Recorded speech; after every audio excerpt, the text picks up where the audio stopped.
जय श्रीकृष्ण. आज दिवस 7वा. कर्मयोग म्हणजे काय हे आपल्याला आज समजायचं आहे. आपण नेहमी ऐकतो कर्मयोग कर्मयोग, पण खरंच कर्मयोग म्हणजे काय?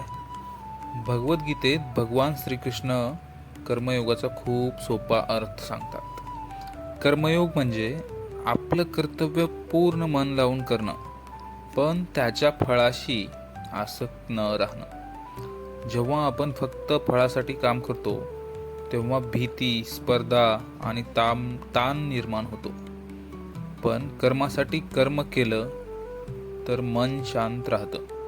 जसं एखादा कलाकार आपल्या कलेत पूर्णपणे रमतो, त्याला टाळ्या मिळतील की नाही याची चिंता नसते. तसंच आयुष्यातही आहे. आपण जे काम करतो ते श्रद्धेने आणि प्रामाणिकपणे करा. कर्मयोग आपल्याला शिकवतो आजचा क्षण पूर्ण जगा आणि परिणाम ईश्वरावर सोडा. यामुळेच कर्मयोग आपल्याला अंतशांती देतो. हीच आहे भगवद्गीतेची खरी शिकवण. अशाच अशाच आणखीन व्हिडिओसाठी प्लीज सबस्क्राईब करा. जय श्रीकृष्ण.